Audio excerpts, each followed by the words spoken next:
Mais uma vez peço aos irmãos que abram suas Bíblias em Atos 7. Vamos reler o texto que foi lido agora há pouco e em seguida à leitura nós iremos para Gênesis 39. Deixaremos a Bíblia aberta em Gênesis 39 e aos poucos nós destacaremos algumas porções da palavra de Deus. Atos 7, versículos 9 e 10. Os patriarcas, aqui os filhos de Jacó, aqueles que seriam os homens, as famílias que formariam o Estado teocrático de Israel, os patriarcas invejosos de José, venderam-no para o Egito. Uma motivação maligna, carnal. A palavra de Deus diz que a inveja é a podridão dos ossos. Invejosos de José venderam-no para o Egito, mas Deus estava com ele. Essa parte faz toda a diferença e é muito, muito destacada no capítulo 39, como dissemos. Mas Deus estava com ele e livrou-o de todas as suas aflições. Não foram poucas. O texto, de fato, as menciona aqui no coletivo, no plural, todas as suas aflições. Foram muitas, intensas e extensas. Por 13 longos anos, José esteve na escola da provação e livrou de todas as suas aflições, concedendo-lhe também graça e sabedoria. Após passar por este tempo de formação, veio a formatura. Deus lhe concedeu graça e sabedoria perante Faraó, rei do Egito, que o constituiu governador daquela nação e de toda a casa real. Ele recebeu em suas mãos, em seu dedo, o anel de selar de Faraó. Abaixo de Faraó, José tinha autoridade sobre o império egípcio, que era também o império mais poderoso de sua época. Então voltemos para Gênesis 39, onde a história está primeiramente registrada nas Escrituras.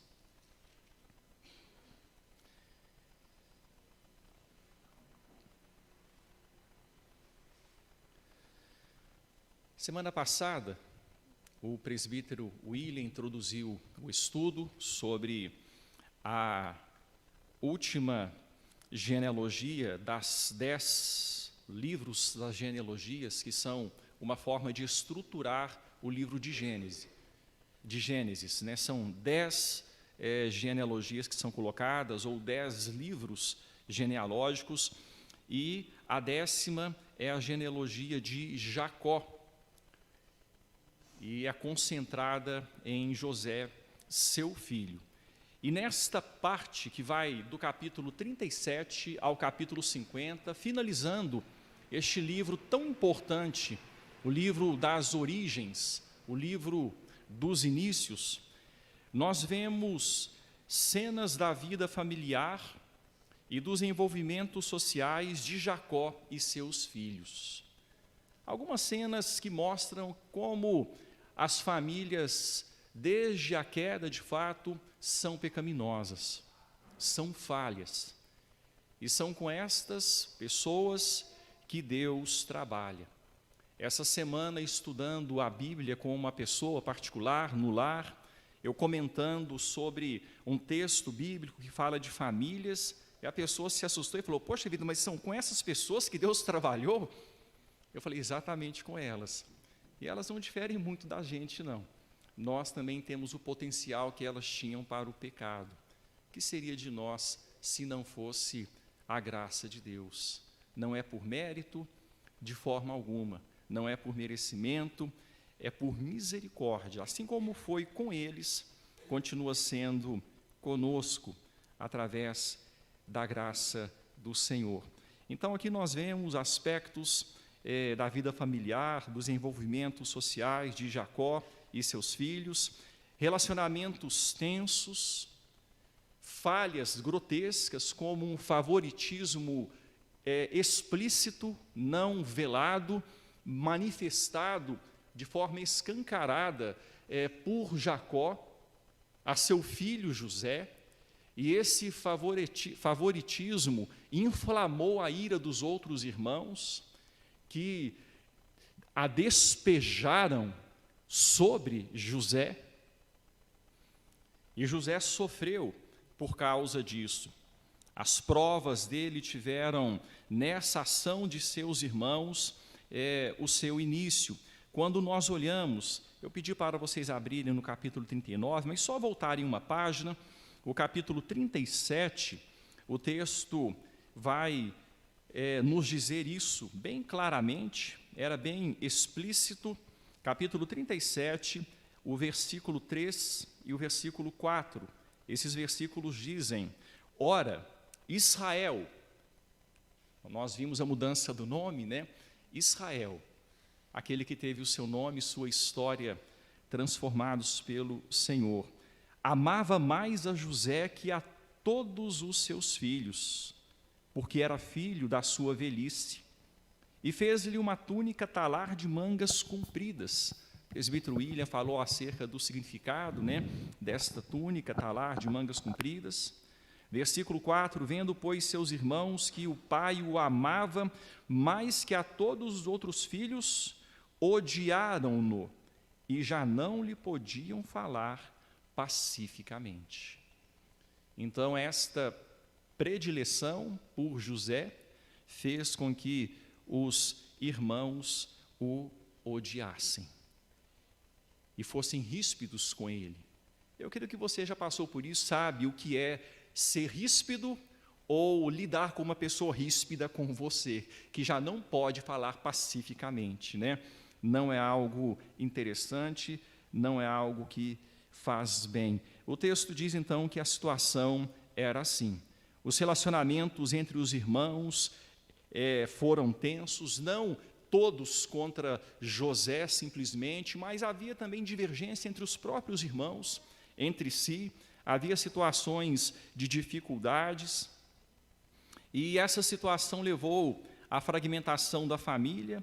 José foi vendido à escravidão, seu pai foi enganado pelos irmãos de José, que disseram que José havia sido espedaçado por um animal selvagem, e ali ele participou de um luto que, na verdade, não deveria existir. Jacó se entristeceu profundamente pela perda do filho a quem ele se apegava de alma, enganado pelos irmãos. Depois, no Egito, vemos que José enganou também seus irmãos, deu pago a seus irmãos que o haviam enganado. Eles tiveram um momento difícil ali no Egito, e eles ficaram, poxa vida, a mão de Deus está pesando contra nós, Deus está nos pagando por aquilo que fizemos contra José. E José ali, sabendo de tudo que estava acontecendo, uma história muito dramática. Alguns escritores dizem que é uma das histórias mais vívidas da literatura mundial, a história bíblica que fala a respeito de José e seus irmãos.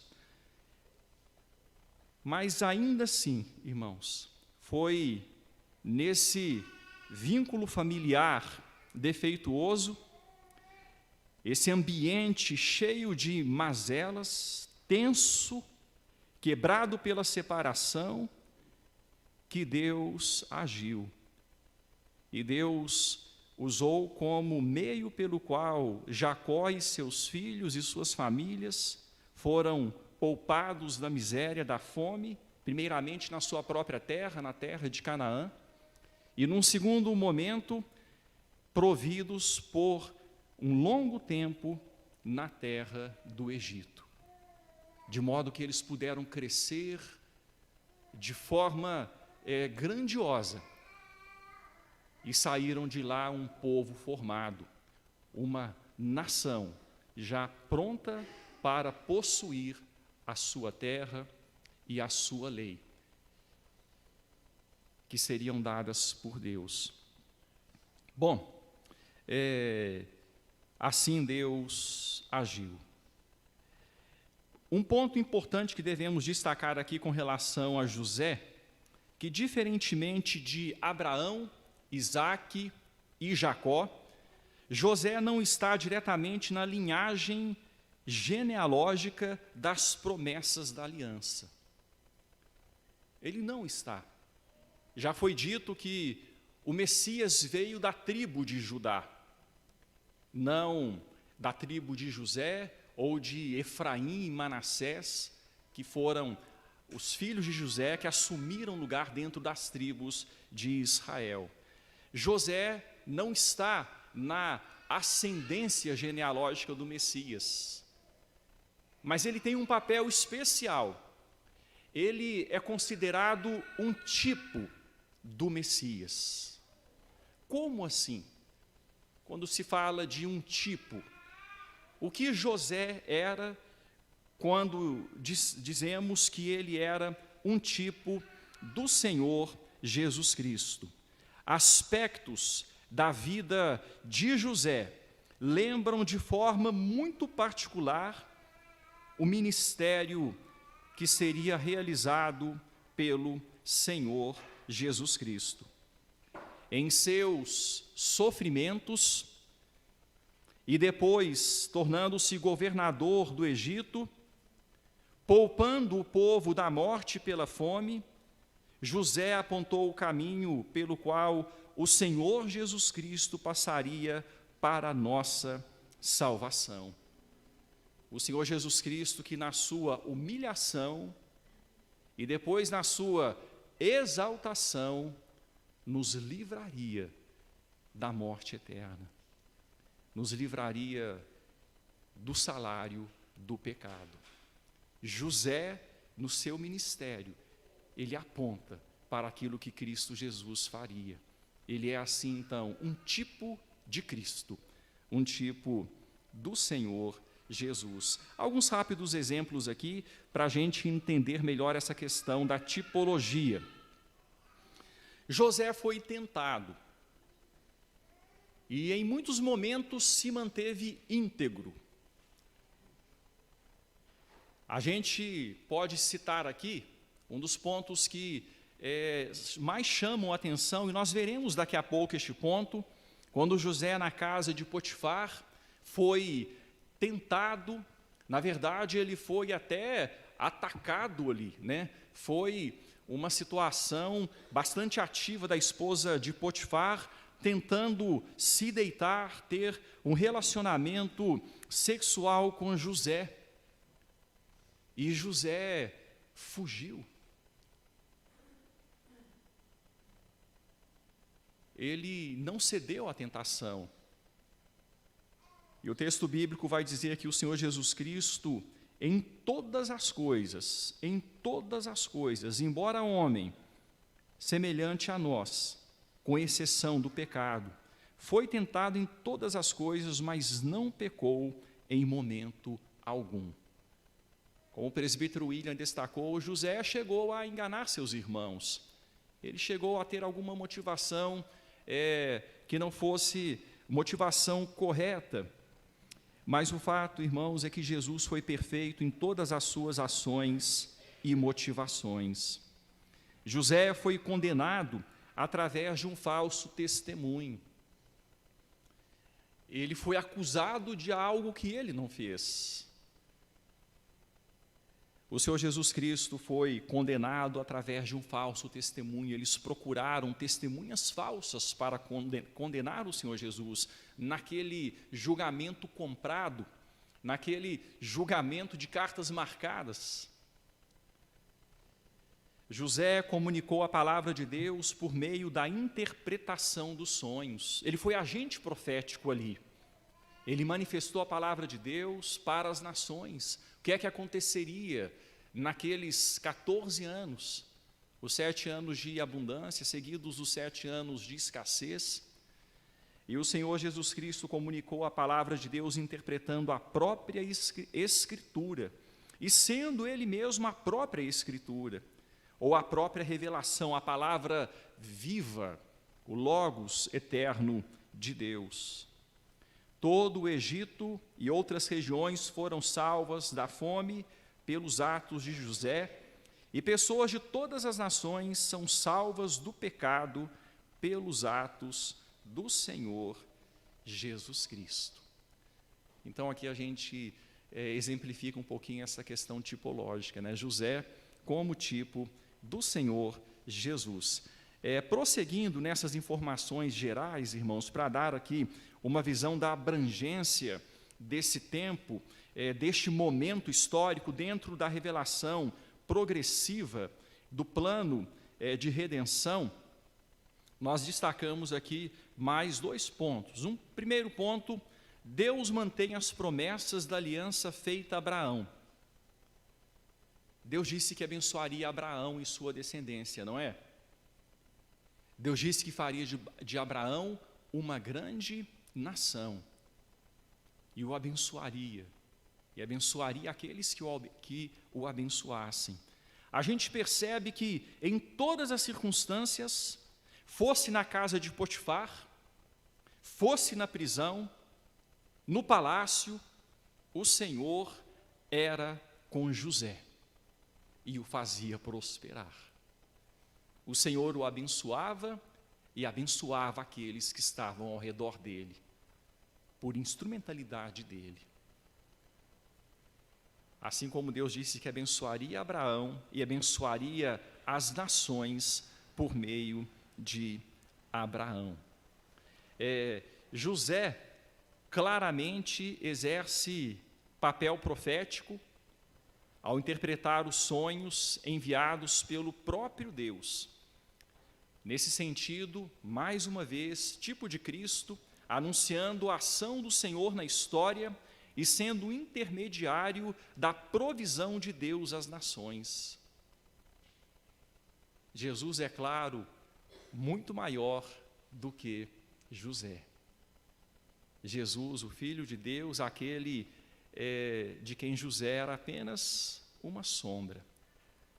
E por fim, eu quero ressaltar aqui uma síntese deste ensino, né, dentro desse primeiro apanhado histórico, destacando a teologia bíblica em desenvolvimento, para que a gente volte para José e conheça melhor esse homem. Deus mostra a Israel que está presente e atuante em favor de seu povo. Em José nós vemos isso. E quando Gênesis foi escrito por Moisés, o povo estava já fora do Egito, no Sinai, e Deus revelando a sua palavra para Moisés, para abençoar o povo que havia saído do Egito, havia passado por esse tempo lá, depois de José, 4 séculos. Aquele povo recebendo isso certamente fez muita diferença para aquele povo. Deus mostra ao povo de Israel que ele está presente e atuante em favor do povo escolhido, tanto nos dias de prosperidade, quanto nos dias de adversidade. Não foi assim com José? Nos dias de adversidade, Deus estava com ele. Nos dias de prosperidade, Deus estava com ele. E o diferencial não era a prosperidade ou a adversidade. O diferencial era a presença de Deus. E assim deveria ser para o povo. O diferencial, a presença de Deus, não a circunstância. Segundo ponto, Deus soberano exalta o prisioneiro José, governador do Egito, a fim de salvar o mundo da fome. A passagem encoraja o povo de Deus a se render à providência do Senhor.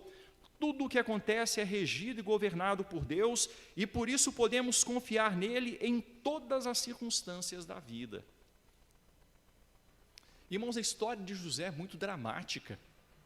Quando a gente vai lendo a história de José, a história dele mexe com as nossas emoções.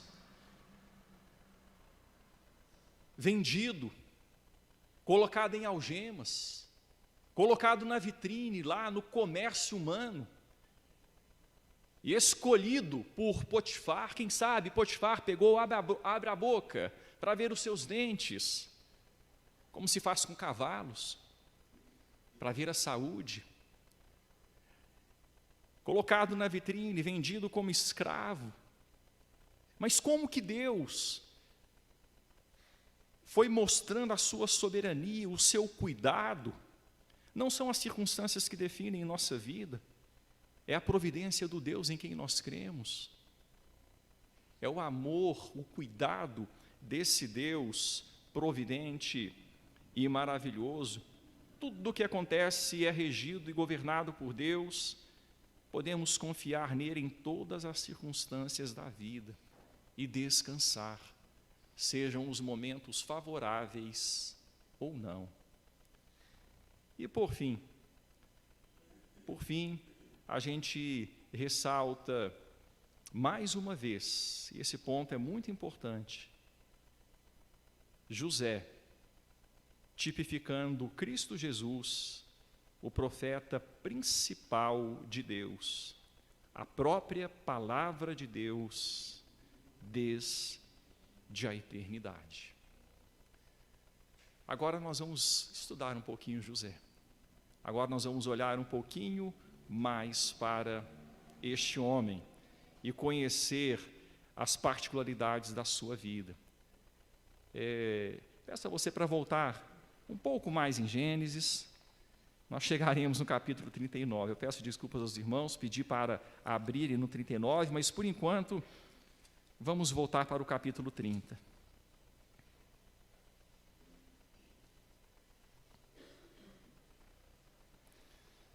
Capítulo 30, versículos 22 a 24.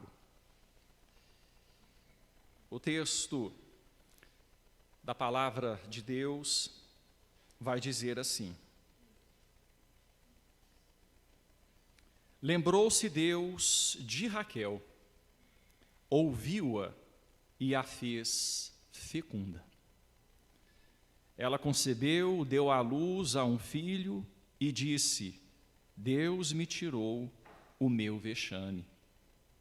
E lhe chamou José, dizendo: Dê-me o Senhor ainda outro filho.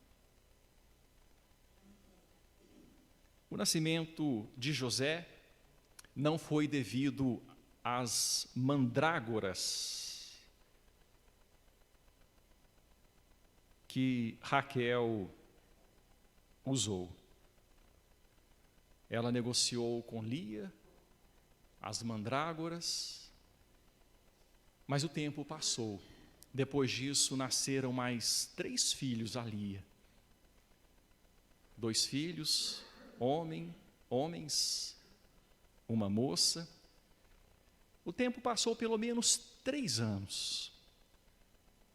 E Raquel, decepcionada, ela tinha, como foi colocado aqui, alugado o seu marido pelas mandrágoras, e percebeu que as suas iniciativas não haviam dado certo. As suas tentativas foram frustradas. Ela começou a depender mais de Deus.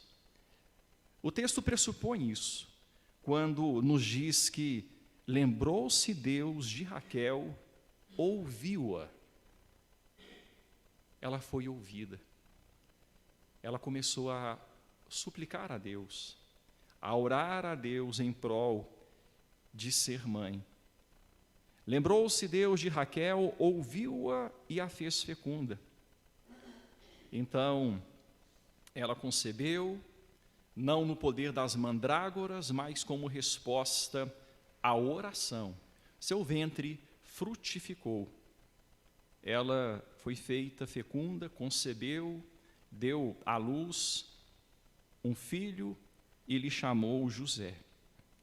Ao nomear seu filho, ela mostra que o seu coração ainda era terreno e ainda estava na maternidade.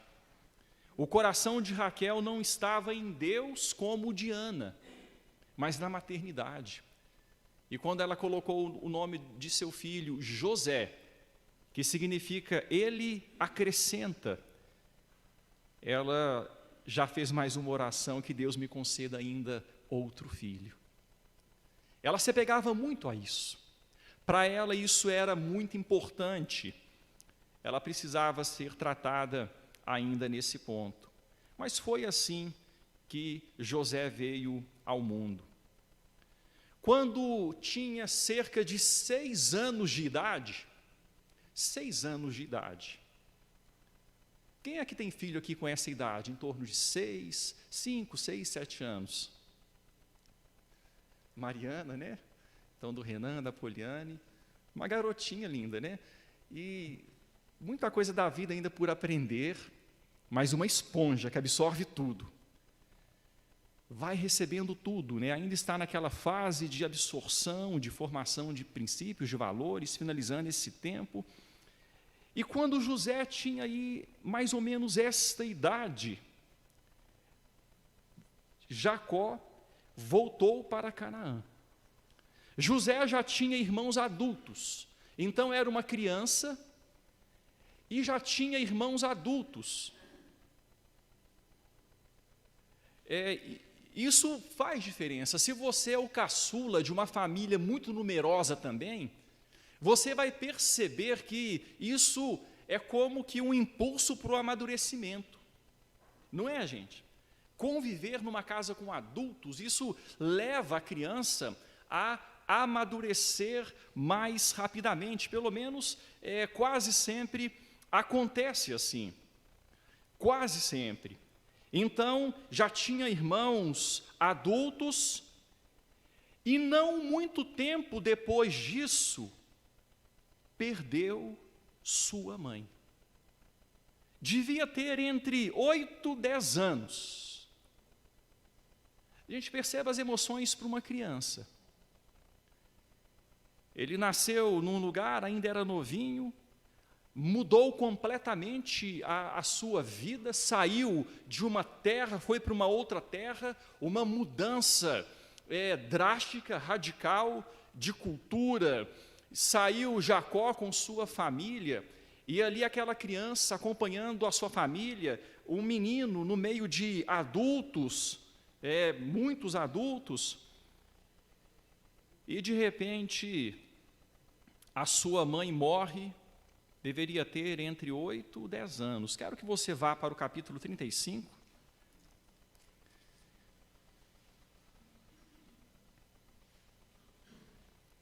Capítulo 35, a partir do versículo 16. O texto vai dizer: partiram de Betel. Aqui, irmãos, eles já haviam então voltado para a terra de Canaã. Já havia acontecido uma situação muito dramática, capítulo 34, que fala sobre o tempo que eles estiveram na cidade de Siquém, e José vendo tudo aquilo, uma criança, vendo tudo aquilo, literalmente uma guerra ali, os irmãos dele se levantando contra o povo da cidade por meio de engano, por meio de dolo. Enganaram aquele povo, mataram, e ali saíram fugidos daquela cidade. E logo em seguida, então, capítulo 35, versículo 16 do texto diz: partiram de Betel, e havendo ainda pequena distância para chegar a Efrata, deu à luz Raquel um filho. A mãe de José teve o segundo filho. A oração, lá na época que ela ganhou José, foi ouvida. Ele acrescenta, acrescente Deus outro filho. Deu à luz Raquel um filho, cujo nascimento lhe foi a ela penoso. Só que as circunstâncias foram difíceis. Ela queria tanto isso, queria tanto, colocou tanto o coração dela nisso. As circunstâncias foram penosas. Em meio às dores do parto, disse-lhe a parteira: não temas, pois ainda terás este filho. Ao sair-lhe a alma, porque morreu, deu-lhe o nome de Benoni, mas seu pai lhe chamou Benjamim. Talvez a última palavra dela, a última ação dela tenha sido essa, nomear seu filho. Ela colocou nele o nome Benoni. E esse nome significa filho de tribulação. Filho de tribulação. E ela morreu, dando à luz, nomeando o seu filho, filho de tribulação. Mas seu pai lhe chamou Benjamim. Israel não queria que este menino fosse marcado como foi marcado Jabes, aquele que causa dor. Ele mudou o nome, não, ele será chamado Benjamim, filho da mão direita. Não vai ser Benoni, o seu nome não vai ser uma maldição. Benjamim, filho da mão direita. Assim morreu Raquel e foi sepultada no caminho de Efrata, que é Belém. Sobre a sepultura de Raquel, levantou Jacó uma coluna que existe até o dia de hoje. Então partiu Israel e armou sua tenda além da torre de Éder. José perdeu sua mãe. 8 a 10 anos de idade. A mãe partiu. Agora ele tinha um irmãozinho, filho de pai e de mãe. Por parte de pai, por parte de mãe. Talvez, irmãos, o sofrimento de seu filho,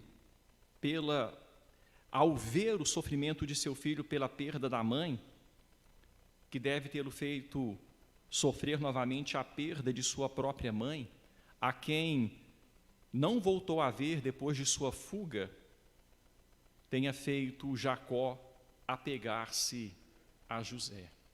Eu fiquei pensando, por que é que Jacó se apegou a José e não a Benjamim? Na verdade, porque o bebezinho era Benjamim, né? Então, aquele bebê, a mãe partiu, mas ficou o filho bebê, mas ele não se apegou a Benjamim, ele se apegou a José. Eu penso que tem a ver com a perda da mãe. Ele viu aquele menino ali agora sem mãe, e quando ele fugiu, era um rapaz, e fugiu para a Mesopotâmia, deixou para trás sua mãe.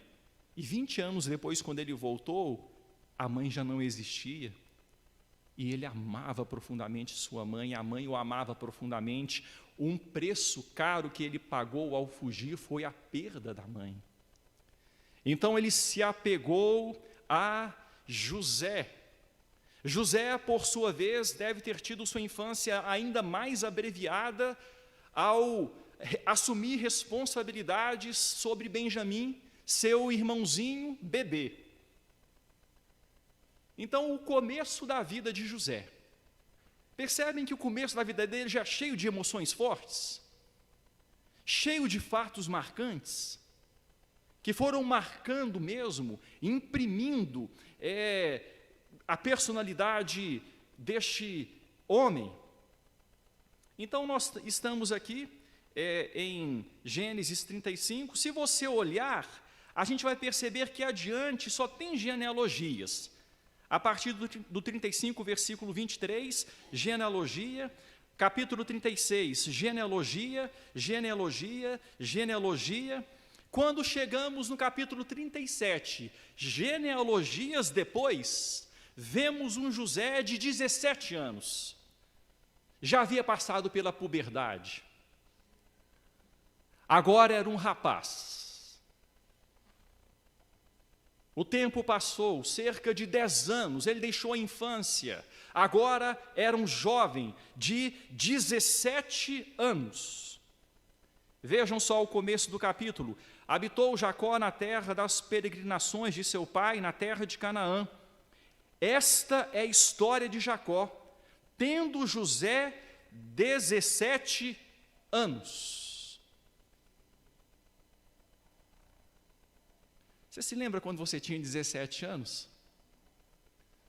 17 anos, a idade de idealismo, né? A idade de muitas definições. Ainda não é adulto, mas não é mais criança. Era a idade de José, 17 anos. E ele apacentava os rebanhos de seus irmãos. com seus irmãos, sendo ainda jovem. Ele era muito responsável, ele era jovem, e era quem trazia as informações para o seu pai. E isso, unido ao fato de que o seu pai o amava, como nós já vimos, mais do que os outros, não caía muito bem aos olhos dos irmãos. Então vemos um José jovem, responsável, que era como que um superintendente ali. Ele trazia informações, ele superintendia o trabalho dos irmãos, e isso ajudava a somar mais ódio no coração de seus irmãos por ele. E esse José tem sonhos. Ele tem sonhos que são contados a seu pai, a seus irmãos, e servem ainda mais para que o ciúme, o ódio no coração de seus irmãos sejam alimentados. Se você observar o capítulo 37, o versículo 11, o texto vai dizer: seus irmãos lhe tinham ciúmes. Isso aqui, quando o texto cita ele contando sonhos. Seus irmãos lhe tinham ciúmes. O pai, no entanto, considerava o caso consigo mesmo. Irmãos, vocês se lembram que Deus se revelou a Jacó por meio de sonhos? Lá no capítulo 28, em Betel, quando Jacó estava saindo para a sua fuga, e Deus em Betel se revelou a Jacó por sonhos.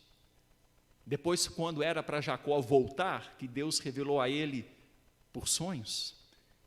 E quando Jacó iria trabalhar por seu salário, que Deus se revelou a Jacó por sonhos. Em sonhos vi, que os machos que cobriam o rebanho eram salpicados, malhados, listados. Deus trabalhou com Jacó por meio de sonhos. Naquela época não havia Bíblia. A revelação escrita, objetiva, não existia. Nós somos muito mais privilegiados que Jacó. Nós temos em mãos a palavra de Deus. Mas quando Jacó ouviu José contando dos sonhos, aquilo tocou no coração dele. Os irmãos foram aumentados em ciúmes. Mas o texto fala, Jacó guardava no coração. Ele já tinha passado por isso. Para ele era algo que batia com um momento importante de sua história. Jacó, o pai, considerava o caso consigo mesmo. Então, dos sonhos teve o livramento de morte, quando Rúben impediu que José fosse morto, a venda para o Egito, comprado por um importante oficial de Faraó. Quando você olha o capítulo 37, versículo de número 36, o texto diz: entrementes os midianitas venderam José no Egito a Potifar, oficial de Faraó, comandante da guarda. Então José foi vendido para um homem que era importante, mas foi vendido para ser escravo, para ser servo. Aí o capítulo 38 tem um parêntese, vamos dizer assim, onde tempo e eternidade são colocados juntamente. O presbítero William destacou isso também na semana passada, quando mostra José lidando com o presente do povo de Deus e Judá lidando com a eternidade, ou lidando com o alcance mais amplo do plano de Deus, de onde viria o Messias, descendente de Judá. E agora, então, nós estamos chegando num ponto que eu quero finalizar, irmãos, assim, essa introdução da vida de José. A gente vai gastar o restante do tempo nesse ponto. Nós vamos voltar para Gênesis daqui a pouco, mas eu peço a você que abra a sua Bíblia no Salmo 105, porque esse salmo vai lançar luz no que veremos então. Salmo 105.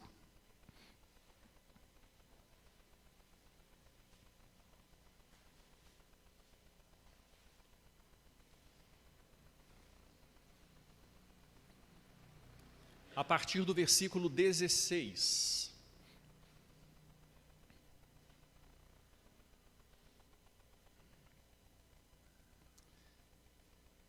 O texto vai dizer assim, até o versículo 22. Fez vir fome sobre a terra e cortou os meios de se obter pão. Adiante deles enviou um homem, José, vendido como escravo, cujos pés apertaram com grilhões e a quem puseram em ferros. Até cumprir-se a profecia a respeito dele e tê-lo provado a palavra do Senhor. Preste atenção nesses dois pontos, são importantes. Até cumprir-se a profecia a respeito dele. Lembram dos sonhos? Sonhos de presságio, sonhos onde Deus se revelou, Deus se manifestou. Até cumprir-se a profecia a respeito dele, só que isso aconteceria por meio de algo. E tê-lo provado, ou ele precisaria passar por algo, e tê-lo provado a palavra do Senhor. Vamos continuar aqui o texto. O rei mandou soltá-lo, o potentado dos povos o pôs em liberdade, constituiu o senhor de sua casa e mordomo de tudo o que possuía, para a seu talante sujeitar os seus príncipes e aos seus anciãos ensinar sabedoria. Então, até aqui, irmãos, mas assim, vamos fixar aqui a atenção quando o texto diz o seguinte: até cumprir-se a profecia a respeito dele e tê-lo provado a palavra do Senhor. A profecia revelada por meio do sonho, e tê-lo provado a palavra do Senhor. E a prova não seria nada fácil. Seriam 13 anos de grande luta.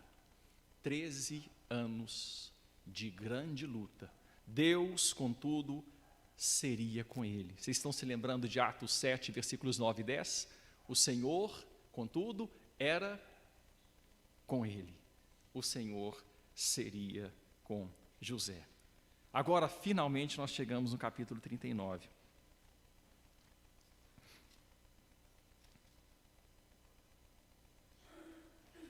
A escola da provação. Até tê-lo provado a palavra do Senhor. A escola da provação. Primeiros aprendizados na escola da provação. Gênesis 39. Primeiros aprendizados. Friso que não é o lugar, a condição, a circunstância, em suma, a natureza do momento que definem a vida de alguém, mas a qualidade do relacionamento desse alguém com Deus. Guarda isso em seu coração, meu irmão. Não é qualquer natureza de circunstância que define a vida de alguém, mas a natureza do relacionamento que esse alguém tem com Deus. E o capítulo 39 vai transmitir a ideia de que José tinha um relacionamento muito profundo com Deus. Por favor, observe no capítulo, então, 39, alguns textos que nós vamos ler. Eu até convido você a ler comigo. Capítulo 39, versículo 2, vamos fazer juntos a leitura. O Senhor era com José, que veio a ser homem próspero e estava na casa do seu senhor Egito. Então o texto fala que o Senhor era com José, de onde Estevão tirou, o material do seu sermão lá em Atos 7. O Senhor era com ele, o Senhor era com José. Aqui Moisés vai dizer, o Senhor era com José. O que ele era neste momento, gente? Como função social, o que ele era? Papel social. Escravo. Ele era escravo, foi vendido por dinheiro. foi comprado e tirado dos grilhões das correntes. Os escravos eram presos como mercadoria, só que mercadoria viva, se não prender, foge. Preso com grilhões, com correntes, estava dentro da casa de Potifar, era escravo, entre outros que Potifar tinha. Só que o Senhor era com ele. E entre os outros que Potifar tinha, José se destacou. Por quê? O Senhor era com ele. O Senhor estava com ele. Veio a ser homem próspero. Podemos dizer também da seguinte forma: veio a ser escravo próspero. Sou estranho, não soa? Um escravo próspero? Esse escravo é muito próspero. Sou estranho. A ideia que a gente tem é a seguinte: se é escravo, não tem como ser próspero. É um escravo. Não tem nada. Tudo que ele faz é para o outro. Não tem nada no seu nome. É propriedade de outro. Se o outro quiser matá-lo, o mata quando quiser. Só que não é a circunstância que define a vida de alguém. É o relacionamento que esse alguém tem com Deus. E esse José, ele tinha um relacionamento profundo com Deus, o Senhor era com ele. Ele veio a ser homem próspero, embora fosse escravo. Um escravo que abençoava aqueles que estavam ao seu redor. A bênção de Abraão, a promessa pactual se cumprindo. Te abençoarei. E abençoarei os povos por instrumentalidade sua. Quando a gente olha o versículo 3, o texto repete: vendo Potifar, o Senhor, o dono dele, o dono assim, ali, imediatamente, né? Mas o dono de José era o Senhor Deus, não o Senhor Potifar. Mas vendo Potifar que o Senhor, Yahvé, era com ele, e tudo o que ele fazia, o Senhor prosperava em suas mãos. Irmãos, percebam aqui que o texto mostra que Potifar percebeu que o Deus de José era com José. Potifar, eu não sei até que ponto ele conhecia Yahvé, até que ponto ele conhecia o Deus pactual. Mas ele percebeu que esse Deus, e certamente ele havia ouvido falar desse Deus por José, de fato era ativo, era atuante na vida desse homem. Vendo Potifar que o Senhor era com ele, e tudo o que ele fazia, o Senhor prosperava em suas mãos, havia algo extraordinário na vida desse escravo. Uma presença sobrenatural que era visível. E o Senhor desse homem viu isso e tirou proveito disso. Colocou tudo debaixo do poder de José. Versículo 4. O texto fala que Potifar confiou nele, o colocou como mordomo de toda a casa e passou às mãos dele tudo o que tinha. Ora, o que ele colocava às mãos prosperava. Já que eu estou com uma galinha de ovos de ouro dentro de casa, eu vou colocar tudo nas mãos dele. Versículo de número 5. E desde que o fizera mordomo de sua casa e sobre tudo que tinha, o Senhor abençoou a casa do egípcio, por quê? Por amor de José. Olha mais uma vez a bênção ressoando. Deus abençoando outros por meio dos seus. Em ti serão abençoadas todas as famílias da terra, e agora embrionariamente aqui, e depois como governador, mas aqui ele era escravo. Aqui ele continuava sendo escravo. Só que ele estava na escola da provação. E ele precisava aprender. E Deus introduziu uma nova lição. A mulher de Potifar cresceu os olhos sobre José. O texto diz que ele era belo, de porte, de aparência. Era um jovem. Bonito, forte, inteligente. E esses atrativos se ressaltaram diante dos olhos da mulher de Potifar. Irmãos, e geralmente, naquela época, não muito diferente de hoje, né, em muitos sentidos, né, em muitos momentos, Mas, naquela época, homens importantes gostavam de ter do seu lado mulheres belas. Era status também. Era status, eles podiam ter, e havia a questão, né, de poligamia, de ter mais mulheres, enfim, mas homens importantes tinham mulheres belas, e este homem era um homem destacado. Possivelmente a mulher de Potifar era uma mulher atraente, o texto não dá esses detalhes, mas pela história, pela cultura, possivelmente fosse uma mulher que Potifar tinha a vaidade de apresentá-la em locais públicos, estar com ela ali, para mostrar ser um homem bem-sucedido. Estou dizendo isso para ressaltar que, possivelmente, ela era uma mulher que tinha toda a condição de despertar desejo em José. E o texto diz que ela começou a observar José, começou a desejá-lo e começou a se insinuar para ele. Só que José tinha um compromisso com Deus. Ele não foi afora. Ele não aproveitou aquele momento para dizer, quer saber? Eu estou abençoando Potifar, ele está enriquecendo por causa de mim, eu estou aqui escravo, fora de casa, eu também mereço um pouquinho de prazer, eu mereço também um pouquinho de curtir, né? Mereço curtir a vida também. Vamos dizer assim que fosse ele um homem desonesto, estava tudo certo para uma aventura. Deita-te comigo, deita-te comigo.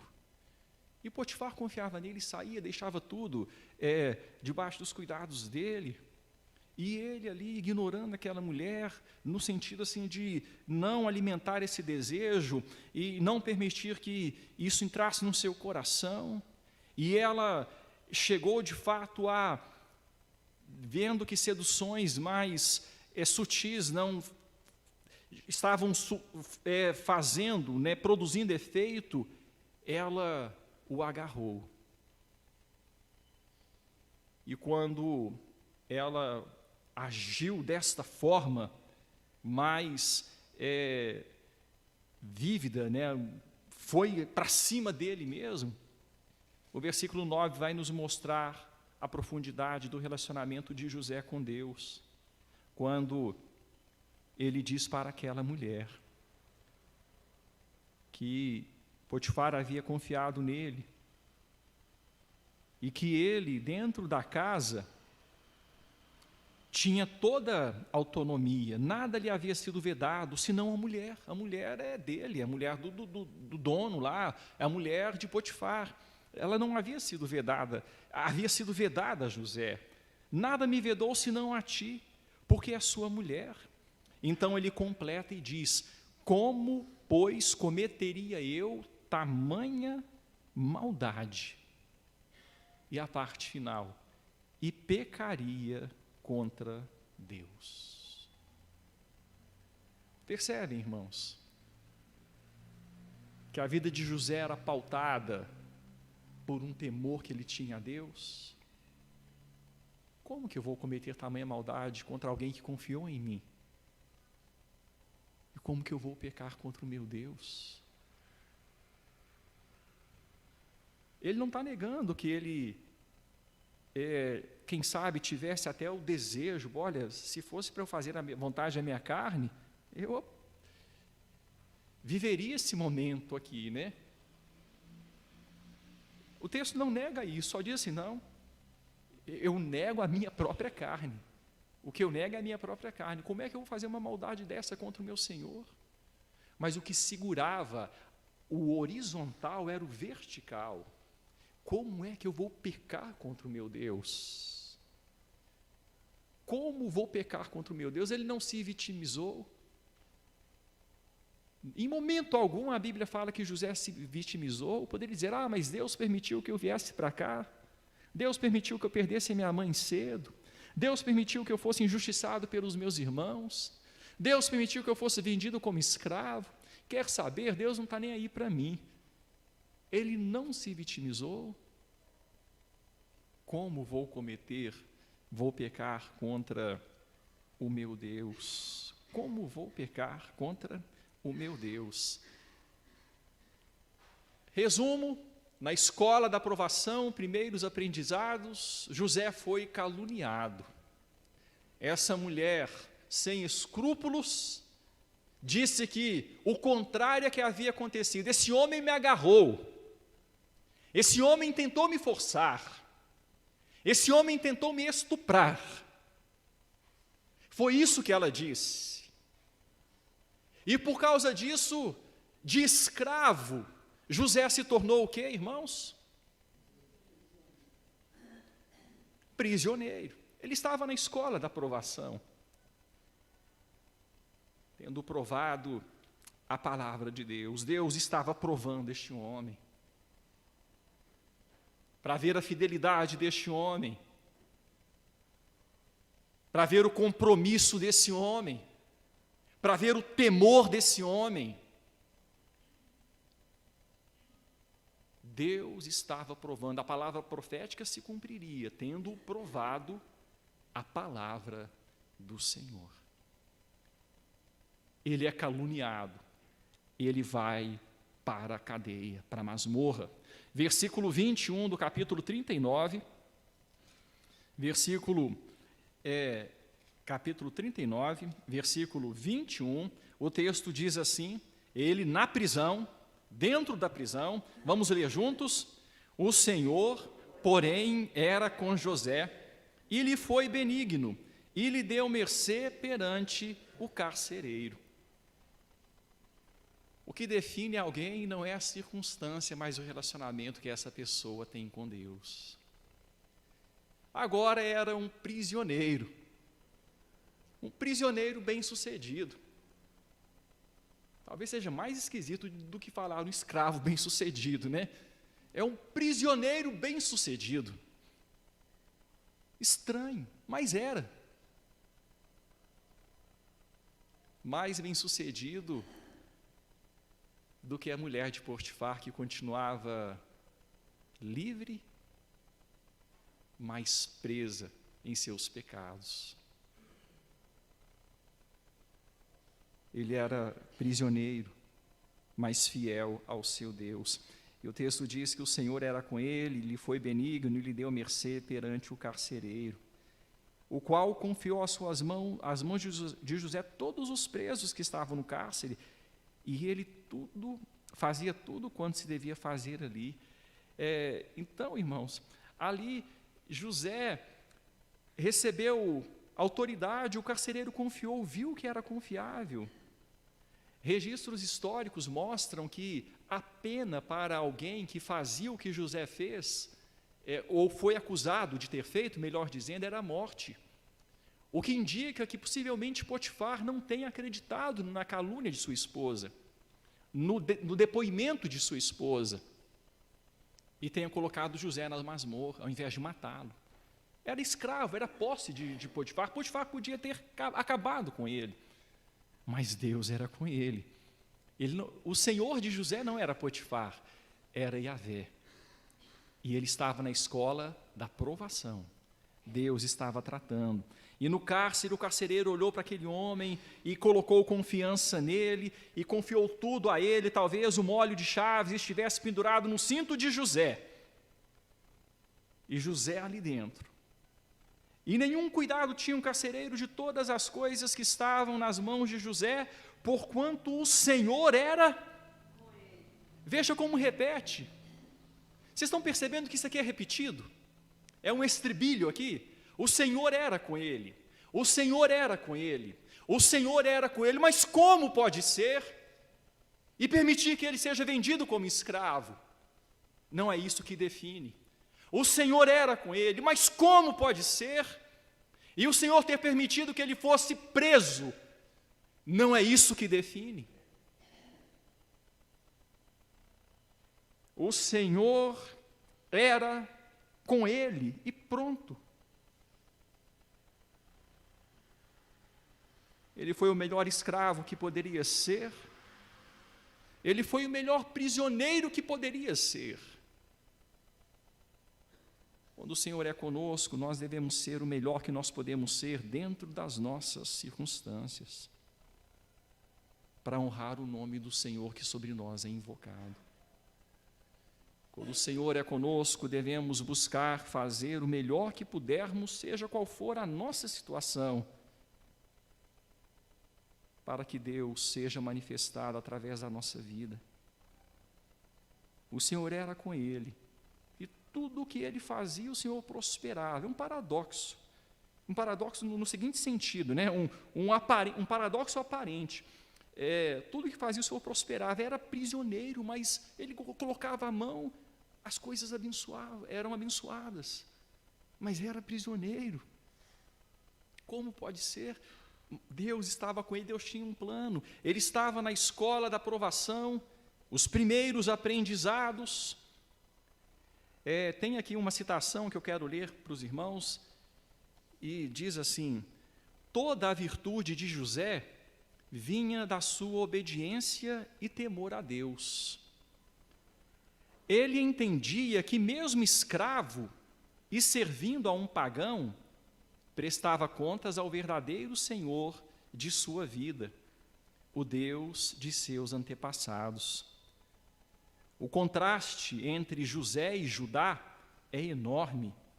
Enquanto Judá se deixava ser conduzido por sua depravação sexual contra a própria nora, José se mantém íntegro mesmo em circunstâncias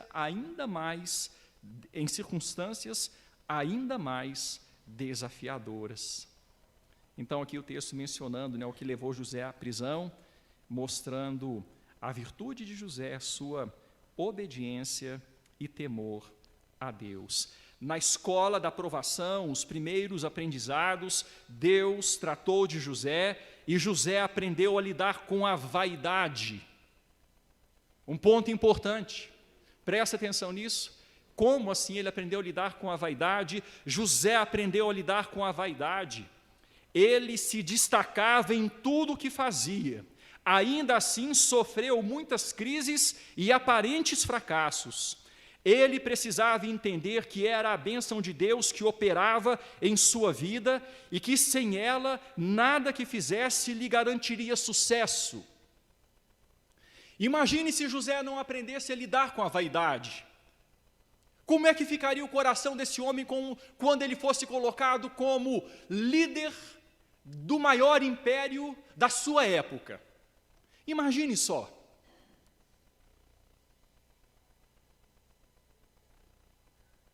Muito poder nas mãos de um homem, não é, irmãos? Faraó chegou a dizer: olha, debaixo de mim, ninguém vai fazer nada no Egito sem a sua permissão. Eu sou Faraó, mas ninguém vai entrar, ninguém vai sair, ninguém vai levantar uma coisa, ninguém vai fazer nada sem a sua permissão. Gente, José precisaria aprender a lidar com a vaidade. E como a vaidade tem derrubado gente no decurso da história. Lembrando aqui, por exemplo, de Uzias, o texto bíblico, eu não vou ler por causa do tempo, mas o texto bíblico diz o seguinte, que Uzias foi tão abençoado por Deus. Uzias está em 2 Reis, capítulo 26, 2 Crônicas, 26, 15 e 16. O texto fala que ele foi sobrenaturalmente ajudado, foi muito ajudado, e se tornou um rei muito próspero, Uzias. Só que o versículo 15 fala que ele se tornou próspero, o versículo 16 fala que o seu coração se ensoberbeceu.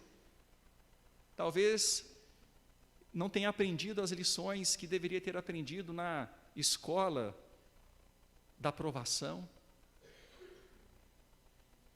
José estava na escola da provação, aprendendo a lidar com a vaidade que pode destruir um homem.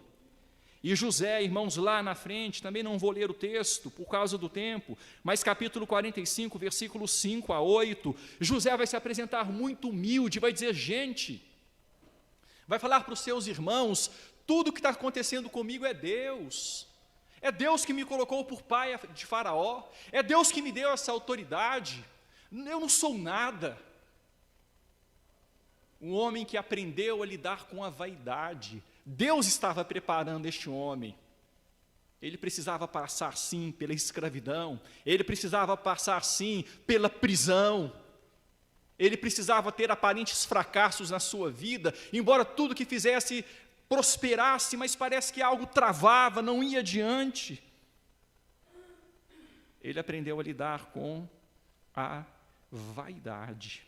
Segunda lição, na escola da aprovação, aprendeu a lidar com a carne, com os prazeres, com as tentações. Ele estaria lá depois como aquele homem importante e poderia ter a mulher que quisesse, poderia, se quisesse ter um harém, poderia ter. Ali ele prova a sua fidelidade, ele prova que ele não era motivado por prazeres, ele não era motivado pela carne.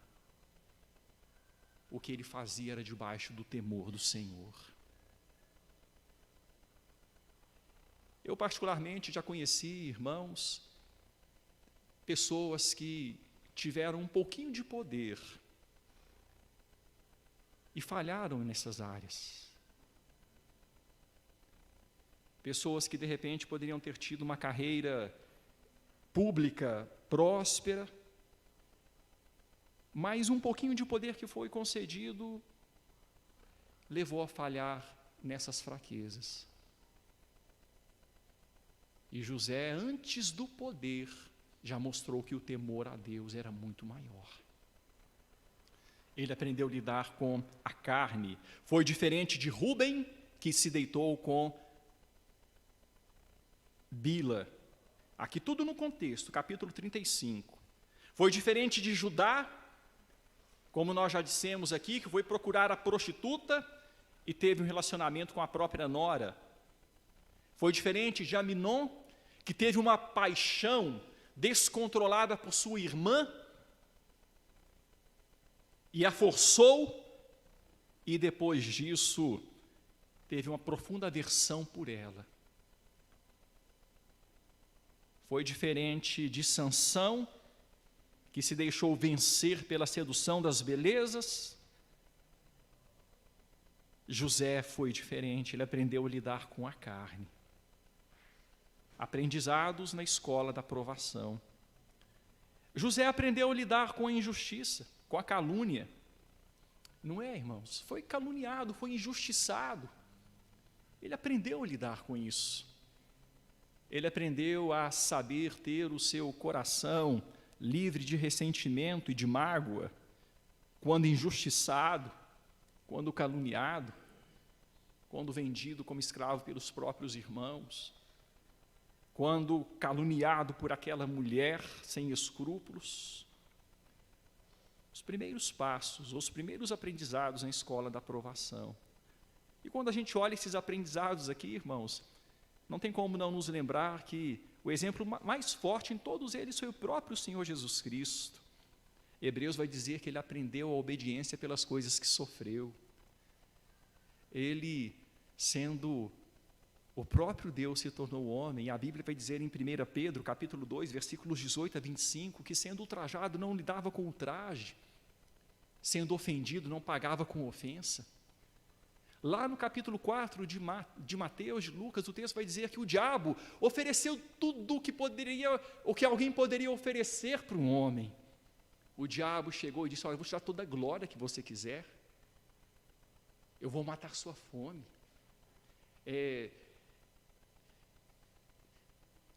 Você não precisa passar por isso. E o Senhor Jesus foi firme no propósito de ser fiel ao seu Deus. José passou pelas provas.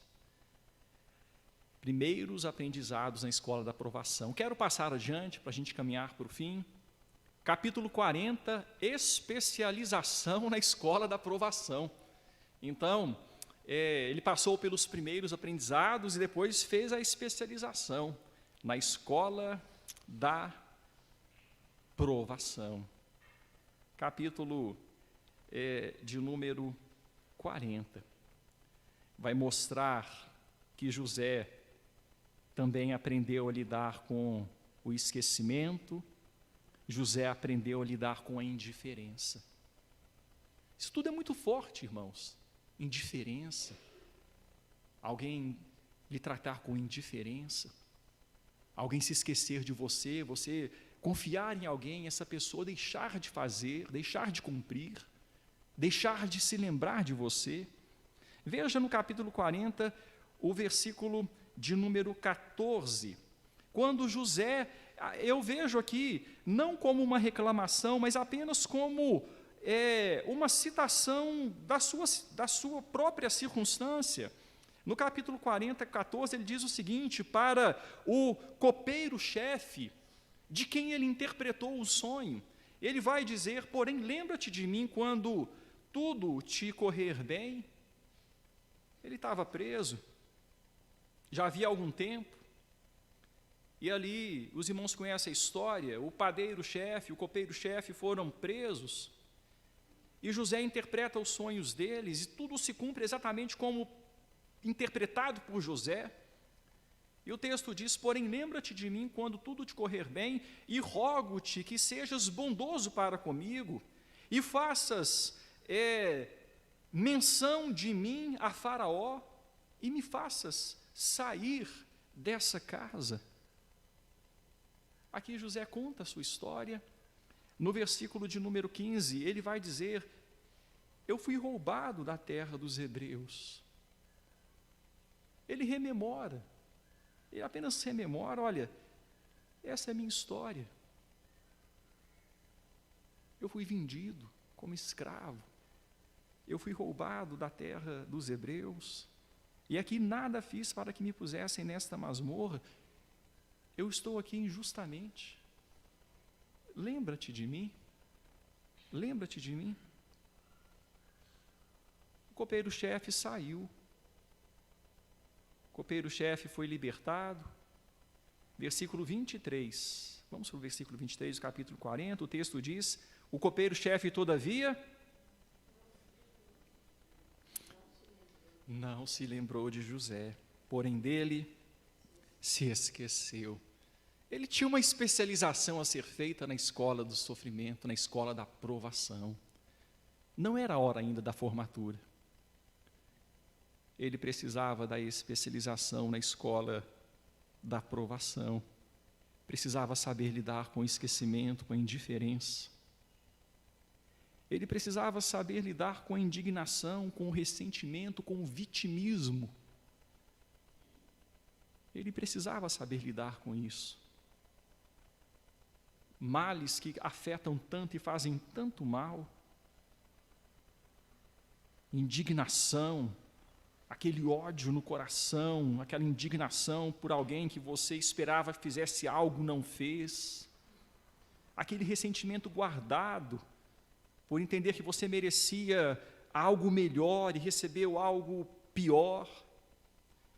O vitimismo, onde você começa a lamuriar, a manifestar pusilanimidade, a ficar aquele veneno interior. O que a Bíblia fala em Hebreus: não haja raiz de amargura. Não haja raiz de amargura. José precisava saber lidar com isso. Precisava saber lidar com essa situação. O copeiro-chefe se esqueceu dele.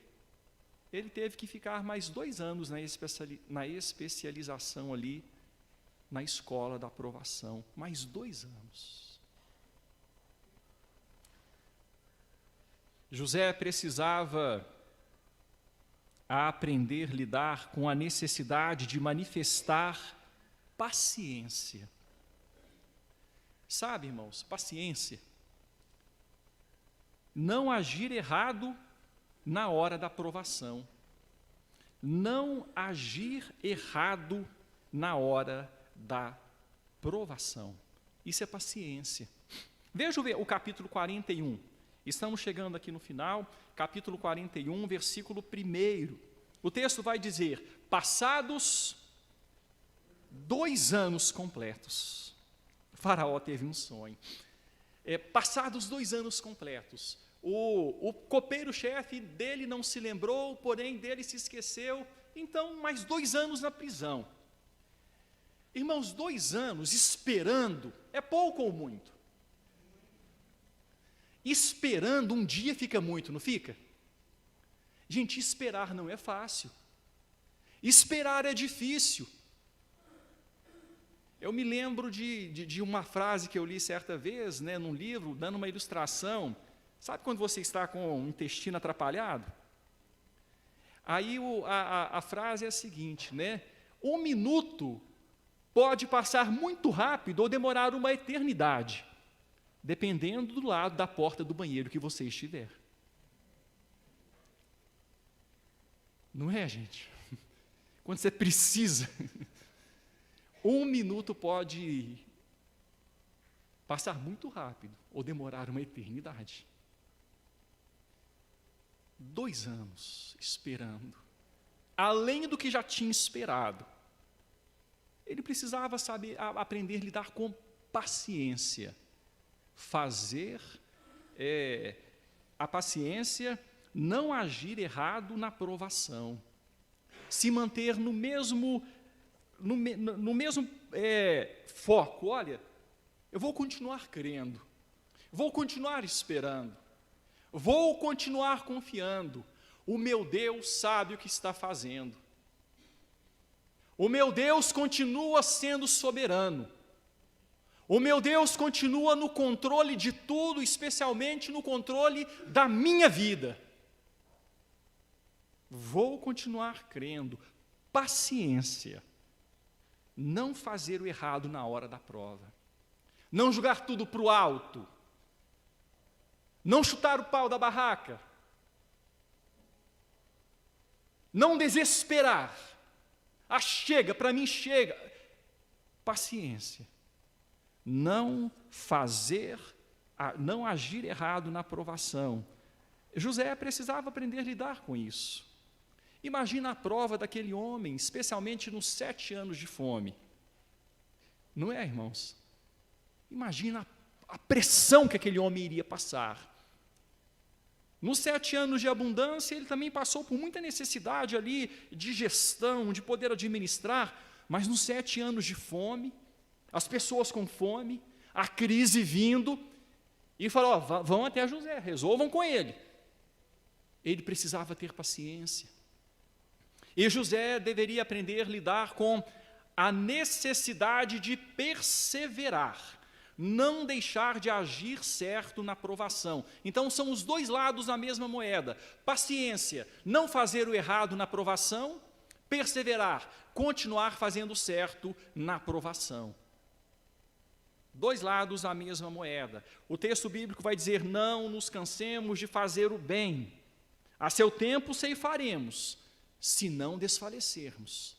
Se não desfalecermos, se continuarmos fazendo bem, na hora certa a gente vai colher. Mas se a gente perder a paciência, deixar de perseverar e largar tudo para trás e abandonar o temor do Senhor e deixar de fazer o certo e fazer o errado,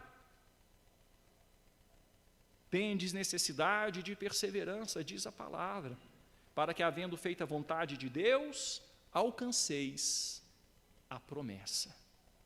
Tendes necessidade de perseverança.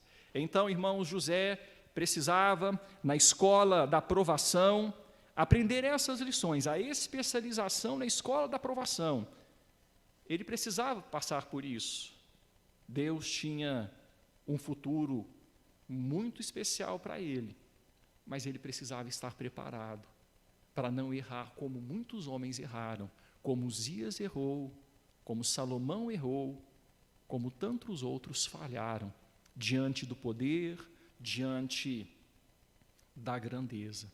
E, finalmente, nós encerramos a formatura na escola da aprovação. Gênesis 41. Graças a Deus, nenhuma dor, nenhum trabalho, nenhuma prova dura para sempre. O momento do fim chega. Em se falando de escola, o momento da formatura chega. Chega, passa. Deus sabe nosso endereço, Deus sabe nosso telefone e Ele não conhece simplesmente cada detalhe de nossa vida. Ele tem um plano para a nossa vida. A cadeia foi o lugar. Olha como Deus traçou toda a trama de uma forma maravilhosa. A cadeia foi o lugar onde José conheceria o copeiro-chefe, o qual, no devido tempo, falaria dele para Faraó, na hora certa, na hora de Deus, na hora que José estivesse preparado. E o tempo chegou. Na cadeia, Deus deu um sonho ao copeiro-chefe. José interpretou, deu tudo certo, tudo se cumpriu. Ele foi solto, mas se esqueceu de José. Ele precisava passar pela especialização ainda. Na hora de Deus, o copeiro-chefe estava perto de Faraó. E Faraó tem um sonho. E fica intrigado com aquilo. Ninguém havia que pudesse interpretar o sonho. Aí a ficha cai, o copeiro-chefe se lembra. Ah, peraí, eu me lembro.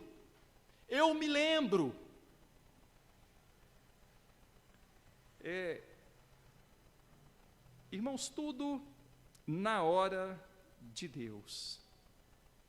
Tudo na hora de Deus.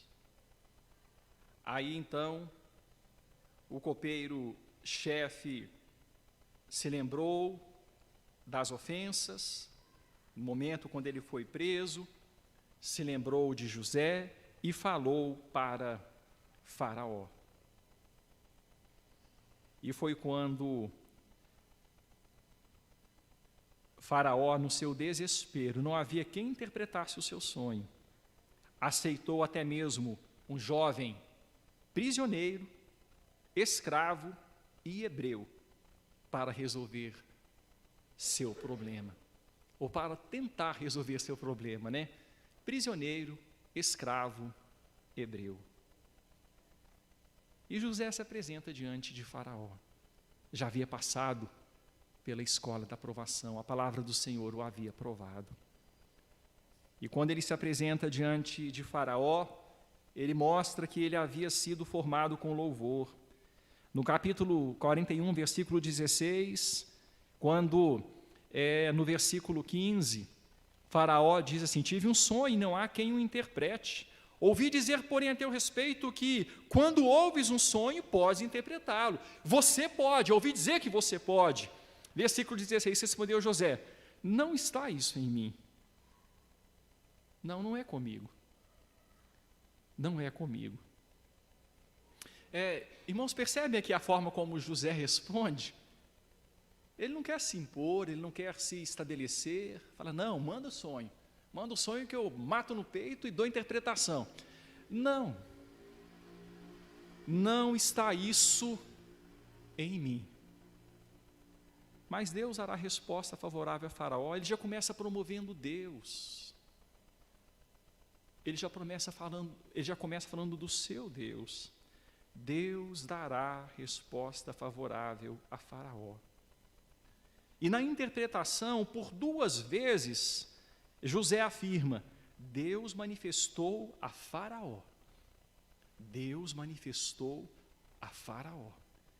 E na 3ª vez, ele diz a seguinte coisa, a seguinte mensagem: a coisa é estabelecida por Deus e Deus se apressa a fazê-la. Irmãos, o que o José falou dele aqui? O que o José falou dele? Quem que ele promoveu? A gente vê um homem que foi moldado pela escola da aprovação. Um homem que foi capacitado a interpretar o sonho na figura de um mensageiro de Deus a Faraó. Ele se vê como mensageiro de Deus. Aspecto profético. José diante de Faraó, proclamando aquilo que Deus faria no mundo. proclamando aquilo que Deus faria nas nações.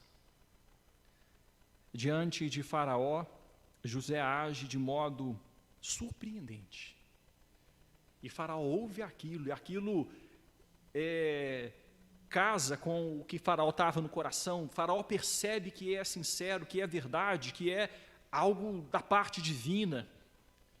E fica tão impressionado, os versículos 38 a 48, não vou ler por causa do tempo, mas os versículos 38 a 48 vão mostrar que Faraó, de forma inesperada para os demais líderes egípcios, toma uma decisão. E José sugere ali, olha, coloque alguém sobre a nação, para que administre a nação durante esse tempo, para que as coisas sejam bem conduzidas, bem geridas, e não haja prejuízo para Faraó. E Faraó chegou, olha, quem há mais indicado do que você, do que esse homem para ser colocado à frente da nação? Quem há mais indicado do que esse homem? E certamente ali havia, os ministros de Faraó, aquelas pessoas que de repente estavam esperando por uma oportunidade. José passou pela escola da aprovação, para saber lidar com oposição, com ressentimento, com calúnia. A Bíblia não entra nesses detalhes, mas o homem sempre foi homem. A sede de poder. E ali José é colocado como governador de toda a terra do Egito. Até a formatura na escola da aprovação foram 13 anos. Então, José manifesta sua gratidão a Deus, como podemos ver nos nomes que deu a seus 2 filhos. Quero que você vá comigo para o capítulo 51, nos versículos finais. Versículos 50, 51 e 52. O texto vai dizer: antes de chegar à fome, no tempo da abundância, os 7 anos de fartura, antes de chegar à fome, nasceram 2 filhos a José, os quais lhe deu Asenate, filha de Potífera, sacerdote de On. José, ao primogênito, chamou de Manassés, pois disse: Deus me fez esquecer de todos os meus trabalhos e de toda a casa de meu pai. Irmãos, José aqui ainda não tinha noção da dimensão do que Deus faria na sua vida, ainda não tinha noção, Deus o surpreenderia muito ainda. Mas ele quis mostrar o seguinte: olha, o que passou, passou. Ele manifesta gratidão a Deus, um coração limpo, sem mágoa, sem ressentimento. Deus me fez esquecer de todos os meus trabalhos, quem sabe rememorando, ao pegar o seu filho no colo, tudo pelo que ele passou, o ter sido julgado na cisterna, ter sido espancado, sido tirado de lá, vendido para uma caravana de viajantes, colocado em grilhões, em correntes, colocado na vitrine no Egito, vendido como escravo, caluniado, preso injustamente, esquecido na cadeia. Ele diz: Deus me fez esquecer de todos os meus trabalhos. Não estou preso a nada disso. O trabalho, o passado não me define. Não é o passado que me define. É o meu relacionamento com Deus. Ele me fez esquecer de todos os meus trabalhos e de toda a casa de meu pai. Deus está comigo e me deu um filho, me deu uma esposa. Ao segundo, chamou-lhe Efraim, versículo 52. Pois disse: Deus me fez próspero na terra da minha aflição.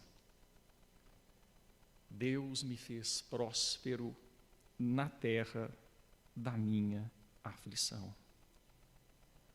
Ele só pôde dizer assim, irmãos, porque na terra da aflição, ele foi fiel ao seu Deus.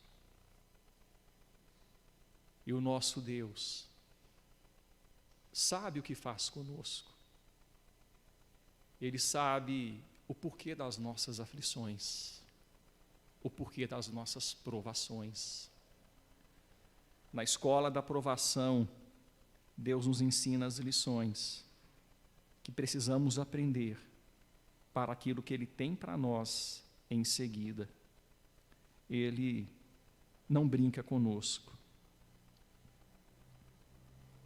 José manifesta gratidão a Deus, como podemos ver nos nomes que deu a seus filhos. Eu finalizo dizendo que compensa ser fiel, compensa esperar pela intervenção de Deus, compensa confiar. Ainda que as circunstâncias digam o contrário. Há como ser um escravo próspero, se estamos bem com Deus. Há como ser um prisioneiro próspero, se estamos bem com Deus. Nossas circunstâncias não nos definem, mas o nosso relacionamento com o nosso Deus. Amém, irmãos? Alguma pergunta, alguma dúvida? Alguém gostaria de dizer algo?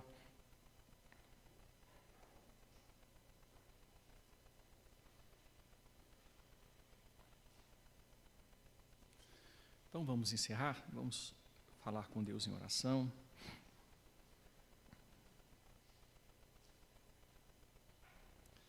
Deus conhece, meu irmão, as suas circunstâncias. O soberano continua manifestando o seu plano na terra, usando seus servos, usando sua igreja. Entenda que as circunstâncias não devem nos limitar, não devem definir nossa vida, mas o nosso relacionamento com Deus, a confiança que temos no que Ele é e no que Ele faz. Coloque sua vida diante do Senhor. Peça que Ele seja Senhor de fato sobre as suas circunstâncias, sobre o seu presente, o seu passado, seu futuro.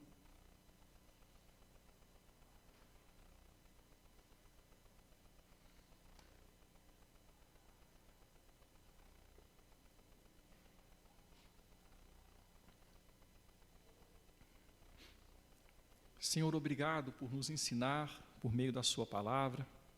Obrigado por nos instruir. Obrigado por José, um instrumento através do qual aprendemos tanto. Mas muito, muito obrigado pelo Senhor Jesus Cristo, maior que José, aquele de quem José foi sombra. Obrigado porque Jesus não simplesmente se tornou um escravo, não simplesmente se tornou um prisioneiro. Ele, sendo Deus, assumiu forma humana. Assumindo forma humana, se tornou servo. E sendo servo, foi obediente até a morte, e morte de cruz.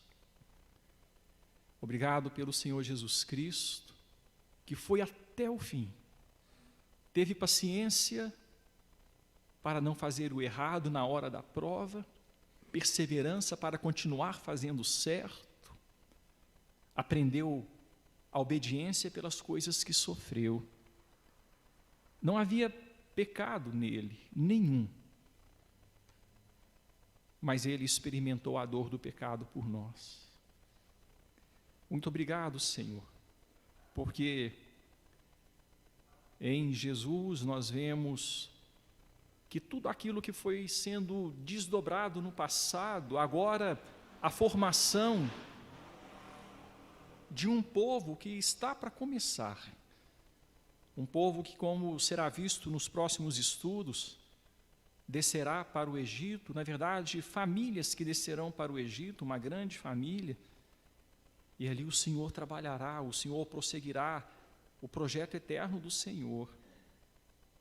Projeto esse que hoje prossegue com a Igreja de Cristo Jesus, espalhada por todas as nações, povos de todas as línguas, raças, prosseguem esta obra.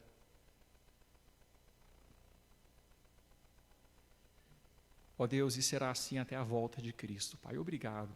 E que venhamos cumprir o nosso papel e que venhamos na nossa própria história entender, ó Deus, a sua soberania e jamais abrir mão do temor do Senhor. Jamais abrir mão, ó Pai, da confiança na soberania perfeita do Senhor. Em nome de Cristo Jesus, Pai, que o Senhor nos dê um dia feliz, abençoado, vivido para a Tua glória e louvor. E permitindo o Senhor, queremos estar mais uma vez à noite reunidos para cultuá-lo no dia do Senhor, na casa do Senhor, para a glória do Senhor. Amém e amém.